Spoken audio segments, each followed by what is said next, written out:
अच्छा जनाब, हमारे साथ हैं पॉसिबल हैं अभी जोसेफ हैं। जी पॉसिबल साहब। कैसे हैं मुफ्ती साहब? बिल्कुल ठीक। आपकी आइडियोलॉजी की आवाज क्या आ रहा है। पॉसिबिलिटी है आज? वाह वाह। मेरी आइडियोलॉजी की पॉसिबिलिटी कि जी शायद खुदा के बारे में कुछ तसल्लीजनक जवाब मिल जाए। पॉसिबिलिटी आपके बारे में मैंने पूछा कि आप क्या हैं? हिंदू हैं, सनातनी हैं, जैनी हैं, बुद्धिस्ट हैं, एथिस्ट हैं, मैं पैदा एग्नोस्टिक हिंदू हैं? हुआ था पर मैं हिंदू नहीं हूँ। अच्छा, ये ये मत बात हो कहिएगा रखी कि है, अब आप पहली बात मे एग्नोस्टिक भी हैं। बन नहीं, मैं पिछली बार मे भी नाम से आया था। वी हैव टॉक, पहली बात पिछले हो रही। ब्लॉक हैं आप? नहीं, मैं कह रहा हूँ हम दोनों की बात हो रखी है, कल बात हुई थी। हाँ, कल ही तो बात हुई थी। कल ही तो बात हुई थी ना? तो अब कितनी मर्तबा बात करेंगे इस एक ही मौजू पर? आज नहीं, दूसरा मौजू है ना। आपने सवाल पूछा, मैंने जवाब दिया, तो मैं तो आज अच्छा के मौजू ठीक, पे बात करने आया हूँ। अभी चलें। आप लॉजिक की बात कर रहे थे। जी जी जी जी जी जी, चलें, ठीक है, करें। हाँ, तो आप ये बोल रहे थे कि the absence of evidence is not the evidence of the absence। अच्छा, और आप ही से तो बात हुई थी ना, आपसे आपसे हमने पूछा था कि आप लॉजिक जानते हैं कि नहीं, इन्हीं से बात थी क्या आसिम भाई? नहीं नहीं, मुझसे वो बात हुई सूर्या थी, मैंने साहब तो थे। खिचड़ी हाँ बनाई वो थी। सूर्या। मैंने तो हाँ खिचड़ी खिलाई थी। जी जी, अच्छा आप तो खिचड़ी वाले हैं, ठीक है ठीक है ठीक है। घी वाले। आप वो हैं कि जो हमारी रसोई से खिचड़ी लेकर हमें ही खिलाने चले थे, और उसके बाद आपको हाँ, फिर फिर हमने आपने स्ट्रीम से बाहर कर दिया था। तो आप ये प्रॉमिस कर रहे हैं कि सिविलाइज अंदाज में, चूंकि आपने 2 मर्तबा हरकत की है, उससे पहले भी आपने 1 मर्तबा की थी, और आपने ये कहा था कि मैं वैसे ही खड़ा था, मुसलमानों ने जो है वो मुझे मुशरिक समझ के मार दिया। ठीक है, वो आपने एक ताना दिया था उससे पहले वाली स्ट्रीम में, मुझे अच्छी तरह याद है। तो आप अगर ये आप परेशान हो प्रॉमिस रहे कर रहे हैं हैं। आप कि भी प्रॉमिस कर रहे हैं, तो फिर मैं भी नहीं, प्रॉमिस कर रहा हूँ। हम तो मशहूरी अपनी सिविलाइज नेचर की वजह से हैं। आप यहाँ जितने भी लोग बैठे हैं, आप इनमें से किसी को भी बदतमीज नहीं पाएंगे। तो इसलिए पर आप अगर ये प्रॉमिस कर रहे हैं तो मैं आपको अलाउ करूं। मैं आपके घर में नहीं आया, आप मेरे घर पर आए हैं, तो आपको मेरी शर्त और रूल के एतबार से चलना होगा, ठीक है? नहीं, पर सिविलाइजेशन तो ये कहती है, मैनर्स तो ये कहते हैं कि जब कोई बात कर रहा होता है तो बीच में नहीं बोलते हैं। सब आप अगर लोग कोई बीच गलत में कर किसी रहा को है नहीं बोल बात, रहे। तो उसको फिर उसको काटना भी जरूरी है। और चूंकि हम एक दूसरे के आमने सामने नहीं बैठे हैं फिजिकली, तो बाज मर्तबा ये समझना कि आपकी बात कब खत्म हो रही है, ये मुश्किल हो जाता है। तो इसलिए बीच में फिर बोलना पड़ता है। जी। देखिए, मैं जैसे आपके बीच में नहीं बोला ना, बस हम्म, उसी प्रकार से आपको मेरी बात खत्म होने का इंतजार करना चले, है। अब नहीं बहुत यकीन, हो ये गया। आपका नज़रिया ही गलत है। ये जो आप बात कर रहे हैं, ये कन्वर्सेशनल एथिक्स की बात है कि जहाँ पे बहुत से लोग इत्तेफाक से इकट्ठे हुए हैं, वहाँ पे एक दूसरे की बात सुने। लेकिन जब आप एक ऐसे प्रोग्राम में जाते हैं जहाँ पे सैकड़ों लोग बात करना चाह रहे हैं और उनको स्टूडियो में जगह भी नहीं मिलती है, तो वहाँ पे आपको एक्सक्लूसिव राइट्स नहीं दिए जा सकते कि जब तक महाराज की बात ख़त्म नहीं होती तब तक ना करें। आप एक कॉलर हैं, और कॉलर को प्रोग्राम के टर्म्स एंड कंडीशंस के अंदर रखने के लिए, उसके कॉन्टेक्स्ट के अंदर रखने के लिए बात काटनी पड़ती है। ये अदालतों में भी होता है, ये दफ्तरों में भी होता है, ये कि प्रोफेशनल प्लेटफॉर्म्स वहाँ पे भी होता है। जिस एथिक्स की आप बात कर रहे हैं वो और जगहों पे होती है, जहाँ पे दोस्त आपस में बैठे हुए हैं, कोई महफिल है जहाँ पे आप गए। This is not that place. Good. Sir अभी आप लगभग 35 सेकंड तक बात की है। मैंने बीच में आपको बिल्कुल भी इंटरप्ट नहीं नहीं, किया। आपको आपने सर मेरी बात बोलने खत्म नहीं होने नहीं दी और है, आपने अभी आपको देखिए आप बोलने फिर का हक इंटरप्ट कर नहीं रहे है। हैं। हम 1 घंटा भी बात करें तब भी आपको रोकने का हक नहीं है। ठीक है, दैट्स आप फिर बीच में क्यों कहते हैं? आप बोलने क्यों नहीं देते? मेरी बात खत्म क्यों नहीं होने देते? कैसर भाई ने वही बात बताई है आपको कि आप अगर गलत बोलेंगे तो आपकी बात को काटा जाएगा। क्या अब आज हमारा डिस्कशन इसी पे होगा कि कॉन्वर्सेशनल एथिक्स क्या है? ये कन्वर्सेशन है। नहीं, अगर आप बीच में बोलेंगे तो मैं इस चीज को पॉइंट आउट तो कहूंगा, क्योंकि आप बोल रहे आपको हैं जो कि बोलना है आप भाई तो ठीक जल्दी से बोल दो, बात कर टाइम रहे हैं। नहीं है फिर मैं आगे आगे बढ़ूं। ठीक है, तो आपके लॉजिक के हिसाब से बात करते हैं। जो आपने पहला लॉजिक रखा है कि absence of the evidence is not the evidence of the absence, correct जी। है ना? हाउएवर, अगर उसके सपोर्ट में आपको उसके एग्जिस्टेंस के सपोर्ट में कोई आपको ऑथेंटिक टेक्स्ट से ये सबूत मिलता है, प्रमाण मिलता है कि ये एग्जिस्ट करता है, तो आप उसको मयार बना सकते हैं। सही? आपने दोनों रूल्स को मिक्स कर दिया है। वो इस तरीके से कि पहला जो रूल है वो है no evidence is not the evidence of absence. आपके पास एविडेंस नहीं है, इसका मतलब ये नहीं है कि वो चीज मौजूद नहीं है। Rule number 2, A possible existence supported by an authentic evidence, textual evidence specially, must exist, या डेफिनेटिव रैशनल एविडेंस, उसको भी ऐड कर लीजिए आप रूल नंबर 2 में। ठीक है, तो इन दैट केस आप सही अल बुखारी की हदीस नंबर हदीस पर बात, हदीस पर आने से पहले क्या आप इन रूल्स को एक्सेप्ट कर रहे हैं? हाँ, मैं आपके रूल्स को एक्सेप्ट नहीं करूंगा तो आप मुझसे बात ही नहीं करोगे ना, फिर तो आप मुझे नहीं, तो भगा दोगे। अगर आप इन रूल्स के खिलाफ कोई बात कहना चाहें, चूंकि बात रूल्स के ऊपर हो रही है ना, बात लॉजिक के ऊपर हो रही है, आप ये कहना चाहते हैं कि इसीलिए तो लॉजिक मैं सही है या हदीस गलत है? अगर गलत है तो आप इसको साबित करें कि गलत है। महज मैं कह रहा हूं और for the sake of argument आप आगे बढ़े, इससे कोई फायदा नहीं है, क्योंकि बात लॉजिकल रूल्स पर होनी चाहिए ना। ठीक है, मैं अगर आप किसी चीज को लॉजिकल तरीके से आप किसी लॉजिक को एक्सेप्ट कर रहे हैं तो मैं आपके साथ में एक्सेप्ट इस चीज के साथ अग्रीमेंट दे रहा हूँ ताकि मैं आपसे बात कर सकूं। यानी ये for the sake of conversation है, वैसे नहीं है।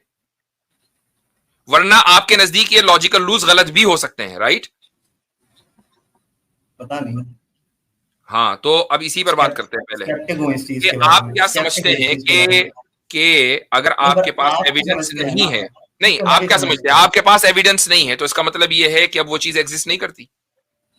नहीं, मैं बोल रहा हूँ कि मेरे पास में एक चीज एविडेंस के रूप में पड़ी है जो लिखी हुई है, आपके आपके हिसाब से वो ऑथेंटिक है, आप हम्म उसको सही सही हदीस कहते हैं, हम्म तो आप वो सही हदीस ओपन करें और आप तो उसके भाई, बारे में बात मैंने करें आपसे कि एक वो क्या सवाल किया, कहती है। मैंने आपसे एक सवाल किया है कि आपके पास अगर एविडेंस नहीं है तो क्या ये इस बात की दलील है कि वो चीज मौजूद नहीं है? क्या आप इसको तस्लीम कर रहे हैं? और नहीं कर रहे तो उसको हाँ तोड़ ठीक है, करें। मैं हाँ क्योंकि ये लॉजिक है, क्योंकि ये एक हाँ, because that is a rule of logic, I don't अभी नो थोड़ी द देर पहले रूल, आप ये कह रहे थे मुझे नेम पता ऑफ द नहीं है, रूल। वो गलत भी हो सकता है। खैर, तो बड़ी जल्दी पता जल्दी बदल देखो, जाए। पता उस दृष्टि से नहीं है, पर जी, पता अब उस अच्छा दृष्टि चले, से नहीं ठीक है, है कि कोई अपन। वो हदीस बताइए कौन सी है। ठीक है बोलो। हाँ, एक सेकंड, ये हदीस नंबर 3 है रेवल्यूशन की, भाई किताब बुक कौन सी है? हदीस 4, किताब का नाम और तो बताओ यार। ये दोनों सब हदीस 4 क्या सही है मतलब? बुखारी। अच्छा, जिसमें हदीस बुक ऑफ नंबर रेवलेशन 3, में ये है कि अहयानन यातीनी मिस्ल सलसलतिल जरस, वो वाली हदीस है क्या? जिस हाँ बुखारी हदीस नंबर 4। Yes sir. अच्छा तो जी। इसमें लिखा हुआ है कि जब रिवोल्यूशन होती तब आसमान से आवाज आती थी हम्म और एंजल आया था, hmm that is the everything, right. ठीक अब ठीक। आपने अब आपने कभी रिलीजियस ऑडिटरी हेलुसिनेशन के बारे में पढ़ा है? कभी साइकोलॉजिकल कंडीशन होती है, पूरी व्हाट बात इज कर कॉल्ड। लीजिए। जी। हाँ, तो अभी यहाँ पे आपके ऑथेंटिक टेक्स्ट के अंदर ये लिखा हुआ है कि हम्म सर को, प्रॉफिट को, एक किस्म का इवेंट होता था उनके साथ में, जो कि आज के दौर में जब साइकोलॉजी इतनी डेवलप हो चुकी है तो हम्म उसमें उसको एक मेंटली सिकनेस, इलनेस बताई जा रही है। डेफिनेटिवली। तो वो, हाँ बिल्कुल, उसमें ये लिखा हुआ है। आपने आपको दावा ये अगर गढ़ दिया है, या आपने दावा गढ़ दिया है कि जिसके साथ भी ये एक्सपीरियंस होगा अक्रॉस स्पेस एंड टाइम उसको मेंटल डिसऑर्डर ही कहा जाएगा डेफिनेटिवली। ये आपने गढ़ दिया। मैंने गढ़ा नहीं, मैं गढ़ा है। साइंस जो कह रहा है मैं वो कह रहा हूँ, मैं आपको साइकोलॉजी जो कह रही है। कैसर भाई, क्या बात मैंने सही कही? ये गढ़ा हुआ है ये नहीं? आप बात नहीं कर जी पाएंगे बिल्कुल क्या? खड़ा। आपको करने की जरूरत पड़ेगी क्या? मैं अपनी बात की इंडोर्स करवा रहा हूं कैसर भाई से। आसिम भाई भी जी जी मौजूद है। बिल्कुल बिल्कुल। जी बिल्कुल आप दुरुस्त कह रहे हैं। ये साइकोलॉजी का भी बेड़ा गर्क कर रहे हैं पॉसिबल हाँ, सर। सर चूंकि आपसे तो गूगल ही कर आप लेते, ये किसी भी बात चीज बोलने के के बारे बाद में इतना देखिए, समय। मेंटल डिसऑर्डर को आप किस तरीके से जांचते हैं? मेंटल डिसऑर्डर को जांचने का एक पूरा एक मैकेनिज्म, पूरा एक प्रोसीजर है कि जिसके बारे में आप बात कर रहे हैं वो आपके सामने मौजूद हो, साइकाइट्रिस्ट हो, एक साइकोलॉजिस्ट हो, वो उसकी मेंटल टेक्स्ट पे उसका भरोसा कर रहा उसके हूँ दिमाग का सर। इवेल्युएशन करे, तब जाकर आप किसी के बारे में ये कह सकते हैं। और भी पूरा एक प्रोसीजर है, तब जाकर आप ये कह सकते हैं कि हाँ भाई इसको एक मेंटल डिसऑर्डर है। एक आदमी जिसको आपने ये देखा नहीं है, एक आदमी जिसको आपने देखा नहीं है, आप उसके बारे में पॉसिबिलिटी का तो इजहार कर सकते हैं कि हाँ पॉसिबल है, वो आपकी नजदीक होगी पॉसिबिलिटी, लेकिन आप डेफिनेटिव एविडेंस नहीं दे सकते उसके मेंटल डिसऑर्डर पर। वो दीजिए, मुझे डेफिनेटिव एविडेंस चाहिए। तो चलो, पॉसिबिलिटी तो है ना कि वो मेंटली सिक थे। भाई पॉसिबिलिटी तो ये भी हो सकती है कि आसमान नीचे हो जमीन ऊपर हो, पॉसिबिलिटी कुछ भी हो सकती है। पॉसिबिलिटी की नहीं बात नहीं हो रही है, आपको आपको वो रूल तोड़ना है, आपको वो हाँ रूल बताओ तोड़ना ना। है। मैंने उसमें बोला कि अगर दो चीजें पॉसिबल हो, मिसाल आपने ये कहा कि एक आदमी का मेंटल डिसेबल्ड होना और मेंटली एबल होना दोनों पॉसिबल हैं, ठीक है। अब हमें ऑथेंटिक टेक्सचुअल एविडेंस से ये पता चल गया कि वो मेंटली स्टेबल थे, तो अब हमें उनको मेंटली स्टेबल मानना जरूरी है। ये तो हमारा दावा हुआ, आप तो इसको नहीं तोड़ पा रहे हो। आपके ही ऑथेंटिक टेक्स्ट के अंदर लिखा है कि उन्हें आसमान से आवाजें सुनाई देती थी, जिनको तो ये हकीकत क्यों नहीं हो सकता, यही तो मैं पूछ रहा हूँ। ये हकीकत क्यों नहीं हो सकता? आप ये समझते हैं कि आसमान से आवाज का आना पॉसिबल नहीं है। वो पॉसिबल क्यों नहीं है, उसको साबित कर दीजिए। उसका जवाब ऐसे है, You can no evidence is not the evidence of no, ये जो पहला रूल था वो ये था कि अगर आपके पास एविडेंस नहीं है तो इसका मतलब ये नहीं कि वो चीज एग्जिस्ट नहीं करती। आपके पास इसका कोई एविडेंस नहीं है कि आसमान से आवाज नहीं आ सकती, तो इसका मतलब ये नहीं है कि अगर कोई ये दावा करे कि आसमान से आवाज आई है तो वो गलत हो जाएगा। जी बोलता हूँ ना, बता तो रहा हूँ आपको, क्योंकि आज के समय में वो इवेंट जब होता है ना किसी इंसान के साथ, तो उस इवेंट को कहा जाता है रिलीजियस ऑडिटरी हेलुसिनेशन। ओ भाई, मैंने आपसे मुझे टर्म नहीं मालूम करनी, मुझे पता है। What I am trying to ask कि आप ये साबित करें कि एक आदमी जिसका एक्सपीरियंस आप बयान कर रहे हैं, मैंने जो रूल दिया था वो जहन में रखें। मैं रूल उसको सामने ले आऊं दोबारा, ये जहन में है आपके? वापस दे दीजिए एक बार, हाँ, एक मिनट अभी आ जाता है, रुक जाइए। ये आ गया आपके सामने रूल, जस्ट अ सेकंड। अरे यार ये क्या हुआ, होल्ड ऑन। आपका इंटरनेट सही नहीं चल रहा है? नहीं, वो मेरा हाथ जरा सा दूसरी जगह बटन पे लग गया था। अच्छा जी, ये आपके सामने आ गया, ठीक है।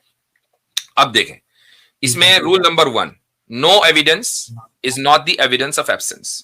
ठीक है। आपके पास कोई, रुक जाइए, पहले मेरी बात सुन लीजिए। आपके पास इस बात का कोई एविडेंस है कि जो आवाज मोहम्मद सल्लल्लाहु अलैहि वसल्लम ने सुनी थी वो आवाज आसमान से नहीं आई थी? इस बात का कोई एविडेंस है? ठीक है, आपके पास में क्या ये एविडेंस है कि नबी मेंटली सिक नहीं थे? क्योंकि अच्छा, तो है, पहले इस पर बात कर लेना। आपके पास एविडेंस है? रूल नंबर 2 पर आ गए आप, पहले रूल नंबर 1 पर बात नहीं कर रहे हैं। रूल नंबर 1 पर मैंने अभी आपको रोका है। क्या आपके पास एविडेंस है, हाँ या ना? क्या आपके पास में एविडेंस है? भैया आपके पास एविडेंस है कि नहीं, चूंकि एतराज करने के लिए आप आए, हाँ या ना? मेरे पास आप रूल नंबर 1 को छोड़कर रूल नंबर 2 पे नहीं जा सकते, ये दोनों साथ में चलेंगे। रूल नंबर 1, आपके पास एविडेंस है या नहीं है? मेरे पास में एविडेंस इस चीज का नहीं है। ठीक है, नहीं है, ठीक है, चलिए। अब इसका मतलब ये है कि no evidence is not the evidence of absence. आप ये नहीं कह सकते कि ऐसा नहीं हुआ। Rule number 1। Rule number 2, hold on. अब रूल नंबर 2 पे आ जाएं। A possible existence supported by an authentic textual evidence must exist. अब आप ये कह रहे हैं कि मोहम्मद सल्लल्लाहु अलैहि वसल्लम ऑथेंटिक, हाँ एग्जैक्टली, ऑथेंटिक नहीं, वो मेंटली सिक है। अभी रुक जाइए। अभी आप ये कह रहे हैं कि मोहम्मद सल्लल्लाहु अलैहि वसल्लम का खुदा ना खास्ता अलियाज़ बिल्लाह मेंटली सिक होना और मेंटली स्टेबल होना, दोनों चीजें ये पॉसिबल है आपके नजदीक? नहीं, उनका मेंटली सिक होना भी पॉसिबल है, क्योंकि हदीस में लिखा हुआ है। दोनों स्टेबल होना भी तो पॉसिबल है ना, दोनों पॉसिबल है। हाँ, तो मेंटली सिक इंसान जो होता है ओ भाई, मेंटली स्टेबल होना भी तो पॉसिबल है ना, दोनों चीजें पॉसिबल है ना। हाँ, पर ठीक है, मान लीजिए ठीक है, पॉसिबल है, मैं तो बोलूंगा ठीक होना भी पॉसिबल है। अब अगर वो supported by an authentic textual evidence, अगर उसका आप सल्लल्लाहु अलैहि वसल्लम का मेंटली स्टेबल होना टेक्सचुअल ऑथेंटिक टेक्सचुअल एविडेंस से सपोर्ट हो जाए, तो फिर आप सल्लल्लाहु अलैहि वसल्लम को मेंटली स्टेबल ही मानना जरूरी है। और कुरान करीम में कह चुका जी नहीं, और कुरान करीम में यह आयत मौजूद है। अल्लाह सुब्हानहू व तआला ये फरमाता है कि आप मजनून नहीं हैं। ये कुरान ने कह दिया सूरह नून में, सूरह कलम के अंदर, कि आप मजनून नहीं है मोहम्मद सल्लल्लाहु अलैहि वसल्लम, बल्कि आप आला अखलाक के ऊपर फाइज हैं। तो अब देखिए, ऑथेंटिक टेक्सचुअल एविडेंस से आप सल्लल्लाहु अलैहि वसल्लम का मेंटली स्टेबल होना साबित हो गया। तो रूल नंबर 2 में तो हम कंसिस्टेंट है बिल्कुल। अब आप बताएं। नहीं हुआ, क्योंकि जिस आवाज ने बोला उनको कि आप मेंटली सिक नहीं है, तो भाई उस आवाज के बारे में तो रूल नंबर 1 में आप कह चुके हैं कि आपके पास कोई एविडेंस नहीं है, उस पर तो आप बात ही नहीं कर सकते। पर मेरे पागल होने पे तो एविडेंस पड़े हैं ना मेरे पास में। आप उस पर बात ही नहीं कर सकते, क्योंकि आपकी बुनियाद अगर आप सल्लल्लाहु अलैहि वसल्लम को मेंटली सिक कह रहे हैं तो आपकी बुनियाद सिर्फ ये है कि उन्होंने इस तरह के दावे किए, और उन दावे के गलत होने के ऊपर आपके पास कोई दलील नहीं है। मुझे बताइए, आपके पास कोई दलील है कि आप सल्लल्लाहु अलैहि वसल्लम ने जो आवाज सुनी वो आसमानी नहीं थी? बताइए। नहीं, पर अगर उनकी मेंटल कंडीशन ही सही तो नहीं है, अब इसलिए भाई आपको जो 2 मरतबा इससे पहले निकाला गया वो इसीलिए कि आप यहां समझने नहीं आते, उगलने आते हैं। तो अब बताएं कब तक उगलवाते रहे आपसे? आपने आपके सामने दो एविडेंस, आपके सामने दो रूल लॉजिकल रख चुका हूं मैं, और दोनों को आप नहीं तोड़ पा रहे हैं, ना पहले को तोड़ पाए ना दूसरे को तोड़ पाए। And I am consistent with these two rules. नहीं तो आप एक ही चीज पे क्यों ले रहे हैं? आप उनके मेंटली सिक ना होने। ओ भाई, मैंने आपके सामने दो रूल रखे ना, आपने कहा कि आपने आज लॉजिक की बात की है, मैं उसको तोड़ूंगा। तोड़ो, करो साबित। आपकी बात पे बात कर रहा हूँ मैं, तो आपने खुद तस्लीम किया कि मोहम्मद सल्लल्लाहु अलैहि वसल्लम को जो आवाज आसमान से आती थी उसका आसमानी न होने का आपके पास कोई सबूत नहीं है। आपने खुद एतराफ किया इस चीज का। तो अब जब आप खुद ही एतराफ कर चुके हैं कि यू हैड नो एविडेंस, तो अब आप ये साबित नहीं कर सकते कि उस आसमानी आवाज के नतीजे में आप सल्लल्लाहु अलैहि वसल्लम मेंटली डिसेबल्ड थे, खुदा न खास्ता लियाज़ बिल्लाह। आप ये साबित नहीं कर सकते क्योंकि आपके पास एविडेंस नहीं है भाई। सही अल-बुखारी एविडेंस हो वही, उसको वो हदीस में मेरे सामने मौजूद है। मैंने तो पॉसिबल भाई, मुफ्ती साहब मैं थोड़ा पॉसिबल साहब, पॉसिबल साहब, तो हाँ पॉसिबल साहब, आसमान से आवाजें आना पॉसिबल है या नहीं? पॉसिबल साहब, आसमान से आवाज आना पॉसिबल है या इम्पॉसिबल है? पॉसिबल है? एक मिनट, आप बात की जा रही है, करना पड़ेगा, ये बदतमीजी करता है। इस खबीस को निकालो, इसलिए कि इस आदमी ने फौरन अपनी खबासत की है। यहाँ ब्लास्फेमी बर्दाश्त नहीं होगी, यहाँ ब्लास्फेमी बर्दाश्त नहीं होगी। अगर इसको वापस बुलाएं तो मैं इसकी वालदा के खुफिया प्रोसिक्यूट होने की पॉसिबिलिटी पूछना चाहता हूं कि ऑन व्हाट बेसिस ये कहे कि इसकी वालदा जो है वो, इसकी मदर, वो एक सीक्रेट प्रोसिक्यूट नहीं है, गिवन द फैक्ट पॉसिबिलिटी तो है। मैं तफसील से जानना चाहता हूं ये बात। वो भाग गया चूंकि उसने अपनी वालदा के प्रोस्टिट्यूशन को एक्सपोज होता जो है वो सुन लिया आपसे, वो एकदम भाग गया कि कहीं उसकी वालदा का जो है प्रोस्टिट्यूशन होना खुल ना जाए दुनिया के सामने। एक पॉसिबिलिटी है तो बात करनी चाहिए, उसको भाग ही गया। चलें, सारे ऐसे ही होते हैं। ये इनका तीसरी मर्तबा हो चुका है, इनको जो है परमानेंटली ब्लॉक करना पड़ेगा। ये हमेशा आते हैं, इसीलिए ये नाम बदल कर आया है, इसीलिए नाम बदल कर आया है। लोग इसकी आवाज पहचान ले, अगली मर्तबा दूसरे नाम से आएगा। तमाम स्ट्रीमों में इसको ब्लॉक किया जाए इसलिए कि इसने यहाँ पर ब्लास्फेमी की है। तमाम स्ट्रीमों के अंदर कैसर भाई, आप आमिर भाई से भी कह दीजिएगा, ये वहां भी बकवास करने के लिए जाएगा। और हमारे यहाँ जितने मौजूद हैं, आसिम भाई और मुफ्ती अब्दुल्ला साहब, आतिफ रैयान साहब, इसकी आवाज पहचान लें और ये परमानेंटली हमारी स्ट्रीम से ब्लॉक है। ऐसा जो आदमी जो रसूलुल्लाह सल्लल्लाहु अलैहि वसल्लम की शान में गुस्ताखी करे, उसको तो हम एक सेकंड के लिए बर्दाश्त नहीं कर सकते। ये लोग तो शुक्र मनाएं कि इस्लामी कानून नहीं है। जी बेशक।